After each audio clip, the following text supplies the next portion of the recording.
Hello folks, Mark Stay here. Now in the book The Crow Folk there is mention of a recipe for Jam Roly Poly. Jam Roly Poly is a traditional pudding much beloved by English folk and has been around for a very, very long time. And what I wanted to do was offer a recipe for Jam Roly Poly to people who subscribe to my newsletter. And I mentioned this to my wife, Claire Burgess. She's a YouTube gardener and a baker extraordinaire. And she said, well, actually the roly-poly they would have had in the 40s would have been very different to the kind of jam roly-polies we have now. So I said, which is better? She said, well, there's only one way to find out. Make both of them. So that's what you're going to see now. Claire makes a jam roly-poly from a recipe from a 1940s kind of ration book era. And jam wasn't quite on the ration then. June 1940, jam wasn't on the ration, so we do use strawberry jam. And one from a more modern cookbook. She's going to show you how to make both. And then at the end, there's a tasting where me and the family, we all decide which one we like best. But either way, by the time this video goes up, the recipe for jam roly-poly from Miss Burgess should be available to subscribers of the newsletter. Until then, I'm handing over to Claire. Right, we are going to be making two roly-polies today. Now, one is a modern one, and it's from this book that I've got called Puddings. Okay, so there are two bits that I've got to follow here. There is the suet pastry here, which is just the basic suet pastry there. And then a little bit later on in the book, it tells you how to, make a roly-poly. I'm not doing it with blueberries. I'm doing them both with strawberry jam because then the family are going to have a blind tasting to see which ones they prefer. Right, the other one is quite an old-fashioned one. It's from a ration book. Okay, so this is a recipe from the war. Now I know it says prunes. I am not putting prunes in there. I am putting strawberry jam instead. So hopefully it will be quite difficult for the family to figure out which one is which. They are slightly different. The one from the war has got golden syrup in and breadcrumbs and is made with plain flour, whereas the modern one is made with self-raising flour. So we will start with the modern one first. So we're going to make the pastry. So I've got everything here. Another thing you will notice is that when I am doing the modern one, it's all in grams. But when I'm doing the old-fashioned one, it is in ounces because that's how it is in the book. That's how it was, yeah. So the modern one, get yourself a nice big bowl and a good pair of scales. And basically what we're going to do is we're going to put all the dry ingredients in first and then we're going to add the wet ingredients. So we will put it on grams, and the first thing we need is 250 grams of self-raising flour. So we will stick this in. So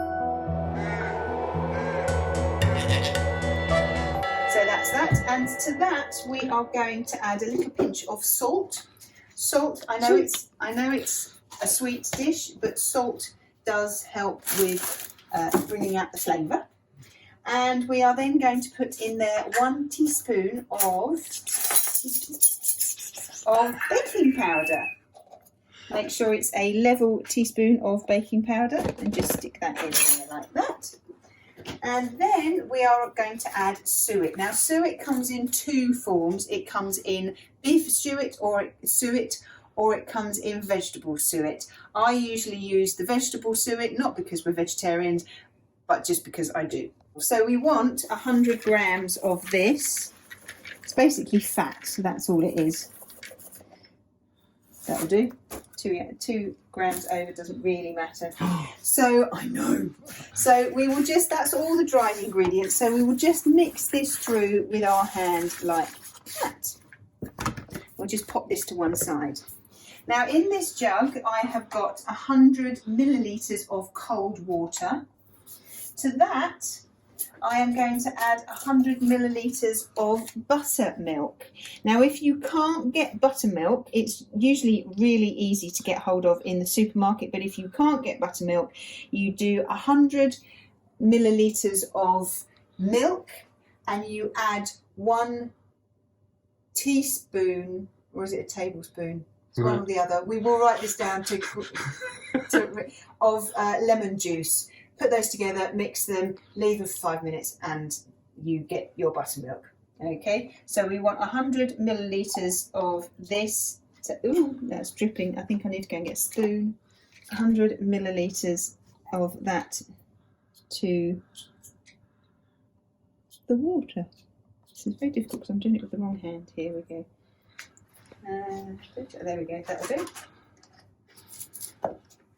Now we'll just give this a little bit of a mix so that it's all mixed well together. Just use a spoon. And then what we need to do is we get our dry ingredients, we put a little hole in the middle. Now you might need all of this wet ingredients, you might not. So pour about 3/4 of it in, give it a mix. If it needs a bit more, then you can add a little bit more. So I'll just pour it in the middle like that. And then if you don't like getting your hands dirty, use a fork. But if you're a proper baker, then you will get your hand in there and just move it round like this. Okay. Whoa, get in there, girl. Your hands are a cook's best tool. And as long as they're clean, then that's fine. Now you can see it's started to get together, but there's still lots down the bottom. So I will add in a little bit more of this. Mix it through. You don't want it stodgy, you want it to come together so it's nice and soft. I will need a little bit more just to add that last little bit there. Actually, I'm going to stick it all in. But sometimes flour varies and sometimes it absorbs more liquid than other times. So there it is. So I'm going to tip this out onto the side. I'll put a little bit of flour on the worktop like this. Stick it on there. Get all of that off my fingers, which should be fine. And then all I'm going to do is I'm just going to knead it just for a little bit. Don't knead it for too long, just to sort of bring it together.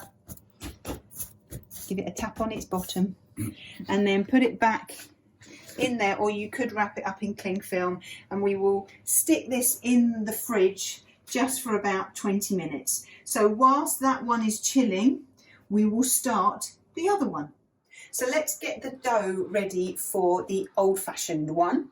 Now there are slight differences in this one. This one you use plain flour. So you need 8 ounces of plain flour. So we will stick that into the bowl like this. It does say sift it, but to be honest with you, I can never be asked. So I don't. And then we need some baking powder like we did last time, but this time, because it's plain flour, we need 2 teaspoons of baking powder. 1. Let's do that again. There's a lump in there. 2. Stick those in. And again, a little bit of salt, just a little pinch. Salt. There we go. And baking powder, salt, and that's the dry ingredients. There is no fat in there at all, like there was suet in the other one. So we will just sort of mix that together. And then all you do, it says a little water. I don't know how much water it is because it doesn't say. So you just pour in a little bit of water at a time just to bring it together as a dough. So again, I've made a little well in the little space in the bottom. I'll stick some in and I will just mix it round so it comes together. It needs a bit more. It's a little bit like when you make pastry, you just have to add a little bit at a time until it comes together into a ball. So I don't know how much I put in the jug, but put a decent amount in, so I can't really tell you, I'm afraid. But there's no fat in this then? There's no fat in this. Which is weird, because you'd maybe assume that something from the 30s or 40s would be quite fatty. Well, it does actually say on here that you need a bit of oil, but you put that on the tray, and it's sort of, when you put it in the oven, it sort of fries more than anything else. Whereas the other one, you don't. So the oil is on the outside of this one rather than on the inside of the other one. I have a feeling this is going to be quite heavy. Things were back then, you know. Gosh, this takes quite a lot of water actually. It's like making wallpaper paste. When we were kids and we ran out of glue, and Mum used to, oh, I'll make you some flour glue. It's like, oh, fluffy. But we didn't know any different. Right, so what I'm also going to do, that's enough, it's all come together. So again, what I will do on a floured surface,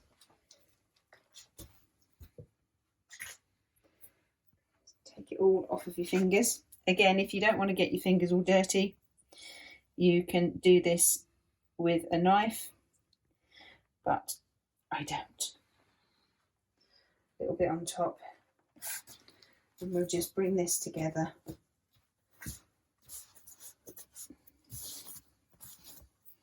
So it's in a nice ball. Don't overwork it, just bring it together nicely like that.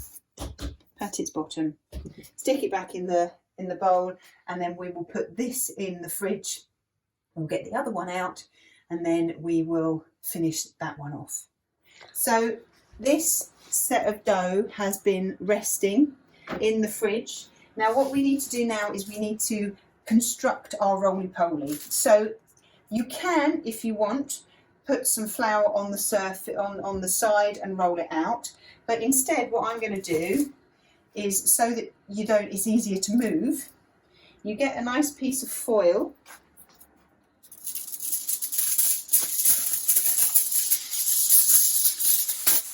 Stick that down on the side like this, and another piece of foil. Actually, no, we won't need another piece of foil. One piece of foil should be enough. We'll soon see. No, I will get two, just in case. If it was wider, then I would. Okay, stick those down like that. I have preheated the oven to 200 degrees or gas mark 6. So that's on, it's just warming up. On top of this foil, what you then need to do is to get a nice big piece of greaseproof paper and stick it down on there like that. Okay, we then stick the dough in the middle, and this is going to keep rolling. So to stop your dough from rolling, get a little bit of the dough, stick it on the foil, and it should stick. Oh, that's clever. I know. I've been doing this for a little while. Okay, so I'll move that bowl out of the way. Now what I need is a rolling pin. I've got a baking tray here which I'm going to put it on. So I want to make sure that what I'm about to roll out is not going to be any longer than that, because it will need to sit it on this.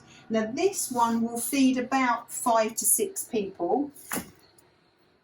If you have a George, he will eat the entire thing. Okay, so we want to make a rectangle. So a little bit of flour on the top, a little bit on the rolling pin, and just gently roll out and make a rectangle. Now because we're doing it on here, we don't have to put any extra flour on the bottom, and it will be easier to move. So try and get a rectangle. She says. Okay. It's never particularly good at shapes. Okay. Looks like Christmas Island. It does, doesn't it? Good. But you can manipulate this dough quite a lot, actually. There we go. What, you can get it to do things it doesn't really want to do? Yeah, you can. Okay, so I've rolled that out, that'll do. Just make sure that it's sort of a rectangle, isn't it? Sort of a rectangle. Look, it fits over there, so that's all right. That's Great. cool. Might just switch that bit just a little bit round.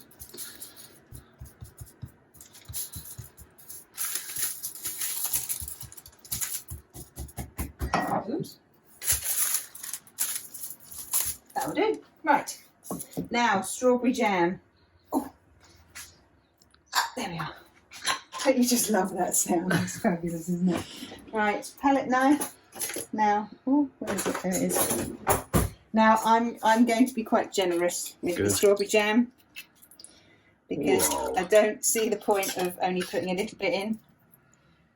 And you don't want to spread it right to the end. You want to stop about an inch from the end, because if you put it right to the end, when you roll it up, then it will squidge all the way out, and you don't want that. So you want to keep it in. So you don't want to put too much in because you'll lose it all. So it needs to be a nice, this jam is what my dad calls stacking consistency, which I completely agree with. With jam, you have to stack jam. Jam shouldn't run off, shouldn't be too runny. So this is good jam. Good jam. I've got two. Didn't think one was going to be enough, so we'll have a little bit there. There we go. Actually, I think we can do it right to the end on this, but not on the long ends. On the shorter ends, you can go right to the end, but on the longer ends, you have to leave the inch. Or the 2.5 centimetres. 25 millimetres. Right, on the long ends, what you've got to do is in here, I've just got a beaten egg. I've not mixed it with any milk or any water or anything like that. I've just, it's just egg on its own. And you just need to put a little bit on each of the long sides. This will just, sorry, should I do it with this hand? Could end up anywhere if I did it with this hand, actually. This just helps it stick together. Okay. Now what we need to do is we need to roll it. I know, it's so exciting. So don't take the foil, just take the greaseproof paper, and we just move the first bit over like this, squish it down, you see, like that. And then you might have to encourage it a little bit. And if it sticks, just put a little bit of flour on your hands and just squeeze it across. It should roll up. It shouldn't be perfect, and I'm not just saying that. It shouldn't be perfect. Yeah.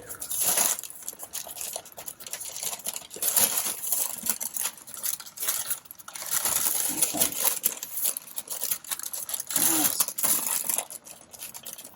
See what I mean with the jam coming out if you put too much in. So that's a good thing as far as yes, I think that's a good thing as well. Now you want to roll it all the way up so that the seam is on the bottom.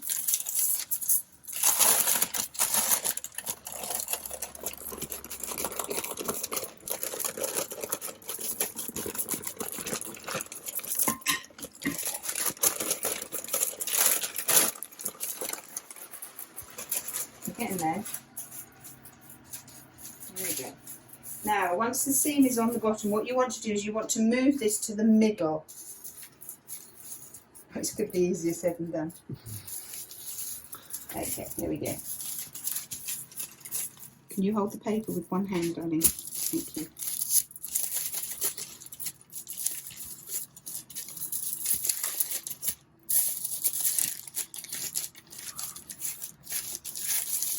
This is starting to look like a crime scene. It is, isn't it? Yeah. Here we go. Whoa. There we are. Let's take that off. Now, what you need to do now is you need to roll it up, but you don't want to roll it too tightly. So get hold of the greaseproof paper like this, okay, and just fold it a little bit like that. Okay, you don't want to squish it too far down because it needs to, when it cooks, it needs to rise. So I've just rolled it down just a little bit like this. Some people put a pleat in it, but I can't bother. And then just scrunch the ends up like this. And then all we need to do is we need to get the foil together to do exactly the same. Just crunch it down a little bit so there's plenty of give in there. Scrunch the ends up, roll them in, You need the space on the height, not on the width. Okay, if that makes sense. And then you can lift it and stick it on your tray like this. Now when the oven is up to temperature, we are going to put them, I'll get the other one ready, and we are going to put them both in the oven together so that they cook at the same time. So I will just put this on the side, and then we will get the other one out of the fridge and we will fill that one as well. Now here is the dough for the other one, the old-fashioned one.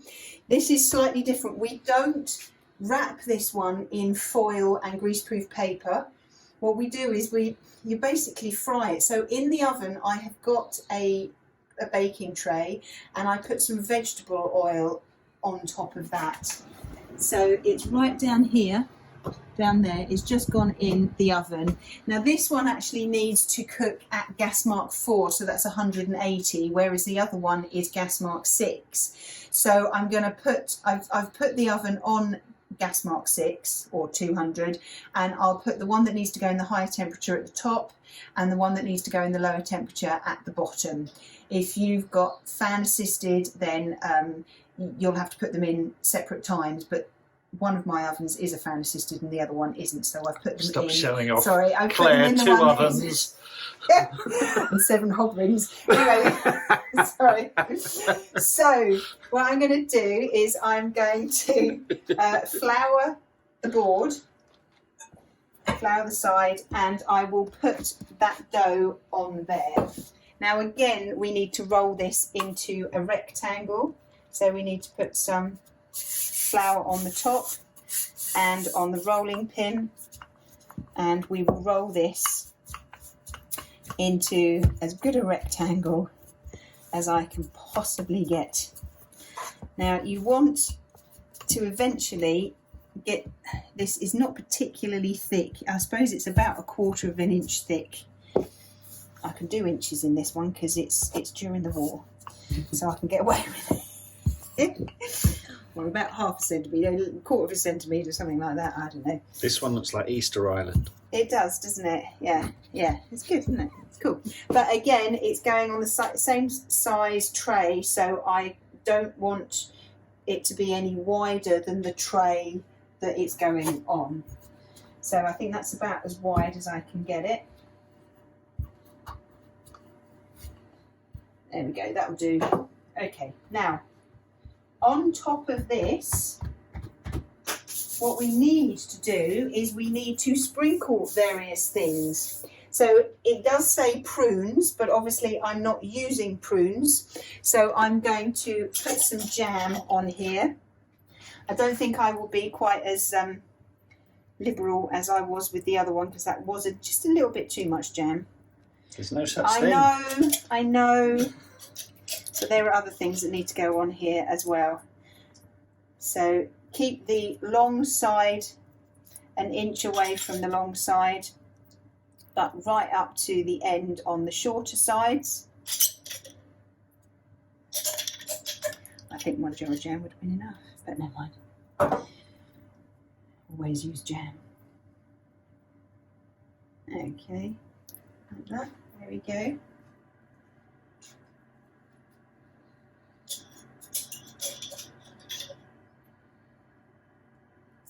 That'll do. Right, now it then also says you've got to sprinkle on some mixed spice. Now I have been looking for the last 3 weeks in my local supermarket for mixed spice, and they haven't had any because obviously everybody's making their Christmas cakes. So I'm going to do a little mixture of ground cloves, ground nutmeg and ground cinnamon. Lovely. Yes, okay. Now in total you only need about 1/4 of a teaspoon. So it's basically, it's a tiny little pinch and just sprinkle. That's the cinnamon. Cookie. Yes. That's a Father Ted reference before anyone calls the police. Okay, there's a tiny little bit. You only ever need a tiny little bit of nutmeg. Heroin. One colour, darling. And then a tiny little bit of cloves as well. Just sprinkle it on. Oh, I love the smell of this. It smells like Christmas. Okay, so that's those. Let's move those to one side. We then need to sprinkle on 2 teaspoons of sugar. And I'm guessing that because you have prunes in there, prunes aren't particularly sweet, so that's why you would add sugar. Now, we have got jam here, which actually does have sugar in it, but it is a reduced sugar jam. So I think what I will do is I will most probably only do about 1 tablespoon rather than 2, and just sprinkle that on the jam. We might find that it's actually too sweet now. And then we want 2 ounces of breadcrumbs. Now these are just dried breadcrumbs. Okay, if you have got an old loaf, then you can use breadcrumbs that way. Just whisk them up in the processor, which obviously they wouldn't have had during the war. But, you know, ho-hum. So I want 2 ounces. I can't eyeball this, so I'm going to have to weigh it. Now, this will actually bolster up what's already in there, which is why breadcrumbs are used. Okay, so we'll just sprinkle those over. Anything that would sort of make something go further, which is why they would use breadcrumbs. This is a lot of breadcrumbs.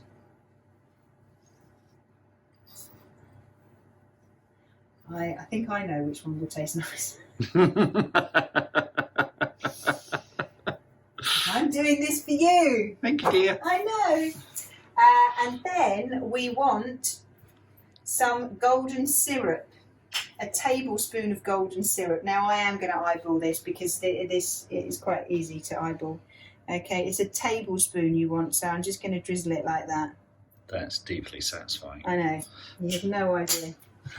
Then again, they would most probably have just used water to do the long ends like this, as I'm doing with the egg, but I'm only using the egg just because I've got it. If they were doing other cooking, then they would have, if they had an egg left over, then they would have used an egg. It's very colourful. It is. It looks like a pizza. Okay, so we then just fold the first little bit over and then very carefully just roll. It's not a tight roll, it's just a roll. Just tickle your fingers like that, and then if you've floured the base properly, then it should go up quite easily. Lovely. I just want to point out to viewers watching in HD, Claire's nails are like that because you're a gardener, aren't you, dear? Yes. I had washed my hands beforehand. They never get clean. They never get clean because I'm usually faffing around in the dirt. So, yes. So, this should be nice and hot by now. You can tell when oil is really hot because it runs very easily on the tray. Okay, so what I'm going to do is I'm going to pick this up. Where the seam is at the bottom, that needs to go at the bottom. So we will stick this in there, and it's sizzled. And what it said was to baste it before you put it in the oven. So tip the tray, get the oil on a spoon, and just run it over the top like this. Normally when I baste my turkey I have a sucky thing, but obviously I'm not going to do that with this. So make sure you get some fat all the way over the top, because that will help cook it. There we go. Now this will go down the bottom of the oven because this one needs to go at a lower temperature. Our other one will go at the top of the oven here, and these both need to stay in the oven for about 50 minutes to an hour. They need to be nice and golden brown when they're done. So come back in a bit when I take them out of the oven.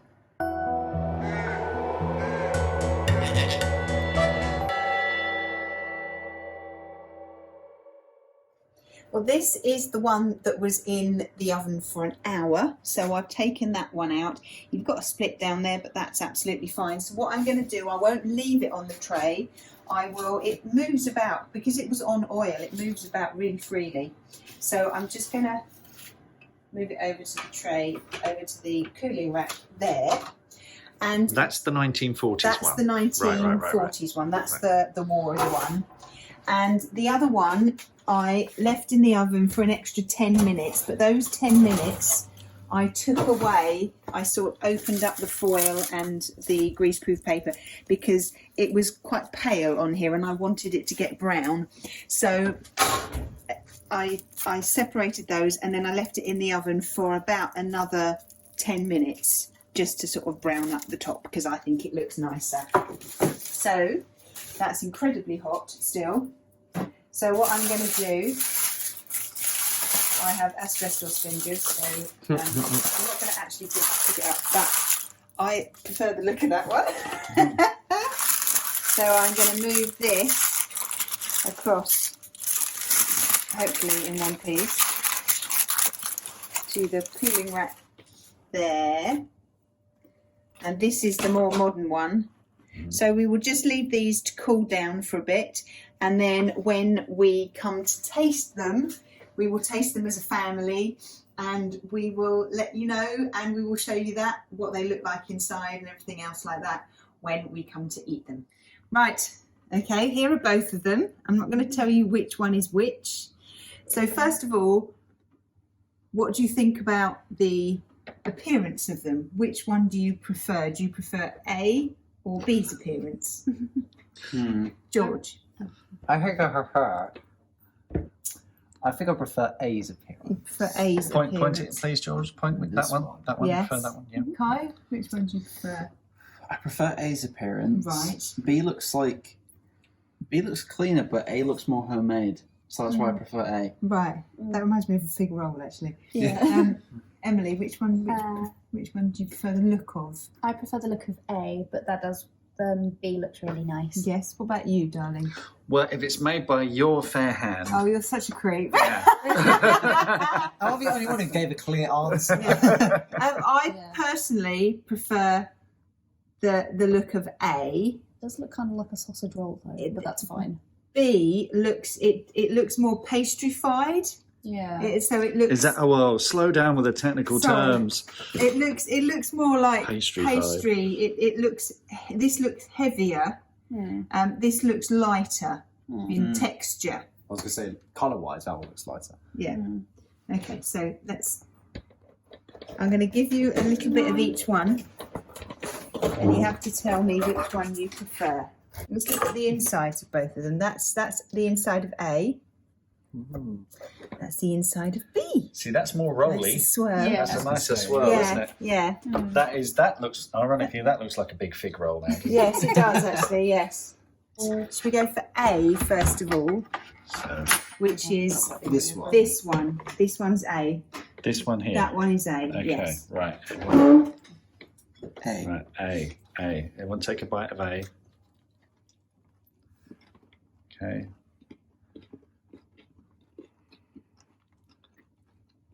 Right, what do we think of A? I like it. It's not spicy. You like it? I found out. Yeah. What do you think of A? It's flavourful. It's quite light. Yeah, no. See, let me have Quite it. airy. Yeah, it tastes a lot like a pastry. Yeah, that's nice. Okay. Okay. Now let's try B. It is more like pastry because it's not light and fluffy, but I think it has a sweeter flavour to it, doesn't it? It has a more jammy flavour, and I actually put less jam in this one than I did in that one. I put more jam in this one in A. It's like sweetened bread. It's very nice.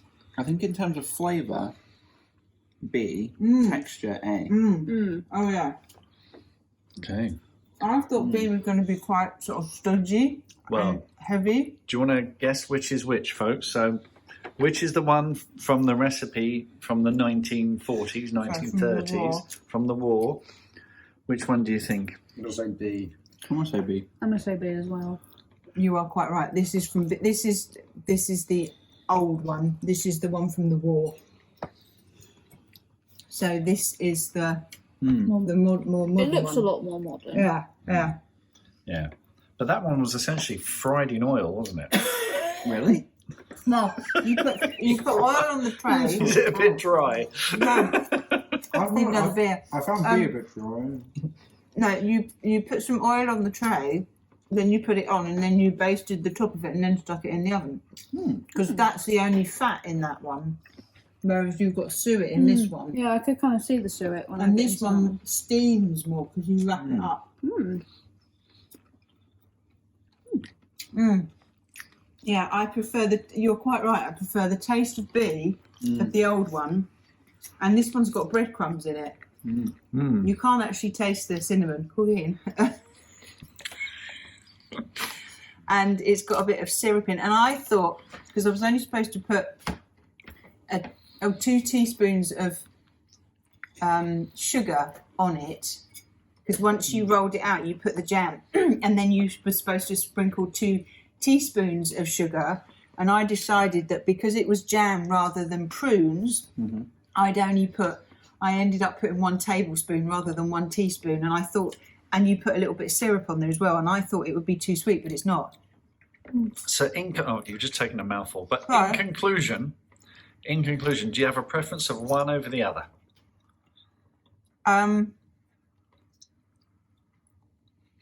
Yes, I prefer A. I prefer the more modern one. Yeah. Same here.